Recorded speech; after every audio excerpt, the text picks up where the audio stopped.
ஓம் நம சிவாய. கடந்த சில வீடியோவில் திசா புத்தி பலன் எப்படி எடுக்கிறது அப்படிங்கிறத பற்றி பார்த்துட்டு வரோம்.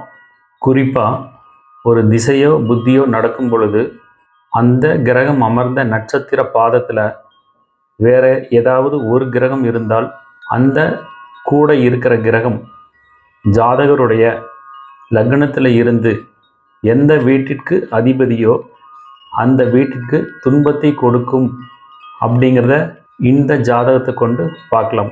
ஸ்க்ரீனில் தெரிகிற இந்த ஜாதகத்தை பாருங்கள். இந்த ஜாதகர் 1990 பிறந்திருக்காங்க. அவங்களுக்கு இப்பொழுது சந்திர திசை 10 ஆண்டுகள் 2012 2022 வரைக்கும் நடந்தது. அந்த காலகட்டத்தில் இவருக்கு எப்படிப்பட்ட பலன் நடந்திருக்கும் அப்படிங்கிறத பார்க்கலாம். ஜாதகத்தை பாருங்கள். ஜாதகர் ரிஷப லக்னத்தில் பிறந்திருக்காங்க. தனுசு ராசி, பூராட நட்சத்திரம். இவங்களுக்கு நடந்துக்கிட்ட இருந்த திசை சந்திரன் 10 ஆண்டுகள். சந்திர திசை 22 வயசுலேருந்து நடந்துக்கிட்டு இருந்துச்சு. அப்போது சந்திர திசை இவங்களுக்கு என்ன பலனை கொடுத்துருக்கும் அப்படிங்கிறத பார்க்கலாம். சைடில் தெரிகிற கிரக பாதசாரத்தில் சந்திரனை பாருங்கள், கோடு போட்டு காட்டியிருக்கேன். சந்திரன் அமர்ந்த நட்சத்திரம் பூராடம். இதுக்கு முந்தைய வீடியோக்களிலெல்லாம் ஒரு கிரகம் அமர்ந்த நட்சத்திரத்தை மட்டும்தான் பார்த்துட்டு இருந்தோம். இப்போது இந்த கிரகம் அமர்ந்த நட்சத்திர பாதம் என்ன அப்படிங்கிறத குறிப்பாக பார்க்குறோம்.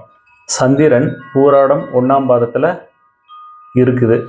அப்போது ஒரு திசை நடக்குது அல்லது புத்தி நடக்குது அப்படின்னா அந்த புத்திநாதனோ திசாநாதனோ அமர்ந்த நட்சத்திர பாதம் என்னன்னு பார்த்துட்டு கையோட அதே நட்சத்திர பாதத்தில் வேறு ஏதாவது கிரகம் இருக்குதா அப்படின்னு பார்க்கணும். அந்த விதத்தில் இந்த ஜாதகத்தில் பாருங்கள், பூராடம் 1 அப்படிங்கிறதுல புதன் அப்படிங்கிற கிரகம் இருக்குது.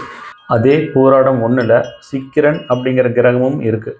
இப்போ திசாநாதனோடு அமர்ந்த புதன் அப்படிங்கிற கிரகம் என்ன ஆச்சு, என்ன பலனை கொடுத்துச்சு அப்படிங்கிறத பார்க்கலாம்.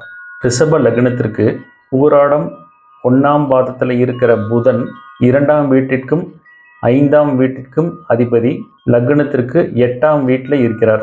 இப்போது திசாநாதன் அமர்ந்த நட்சத்திரத்தில் வேற எந்த கிரகம் இருந்தாலும் அந்த கிரகம் ஜாதகரனுடைய லக்னத்தில் இருந்து எந்த வீட்டிற்கு அதிபதியோ அந்த வீடு துன்பத்தை அனுபவிக்கும்.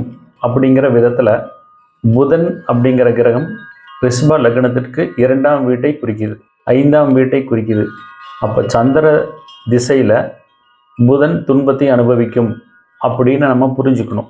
அது எப்படி புதன் துன்பத்தை அனுபவிக்கும் அப்படின்னா, அந்த கிரகம் துன்பத்தை அனுபவிக்காது, அந்த கிரகத்தின் மூலமாக அந்த ஜாதகர் துன்பத்தை அனுபவிப்பார். எப்படி அப்படின்னா, லக்னத்திற்கு 2க்குடைய புதன் ஜாதகருக்கு துன்பத்தை கொடுப்பார் அப்படின்னு அர்த்தம். இன்னும் சரியாக சொல்கிறதா இருந்தால் 2ஆம் வீடுங்கிறது குடும்பஸ்தானம், தனஸ்தானம். அப்போ குடும்பத்தில் பிரச்சனை வரும் அப்படின்னு அர்த்தம். குடும்ப பிரச்சனை வராத நேரத்தில் பணத்திற்காக திண்டாடக்கூடிய ஒரு நிலை ஏற்படும் அப்படின்னு புரிஞ்சுக்கணும்.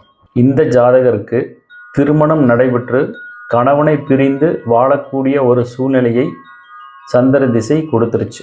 ஒருவேளை கணவனோடு வாழ்ந்திருந்தால் அவங்களுக்கு கரு உண்டானா அந்த கரு கலைந்து விடும் அப்படிங்கிறத நாம் இந்த ஜாதகத்தை கொண்டு புரிஞ்சிக்க முடியுது. இதுபோல் இன்னொரு உதாரண ஜாதகத்தோட அடுத்த வீடியோவில் நான் உங்களை சந்திக்கிறேன். திருச்சிற்றம்பலம்.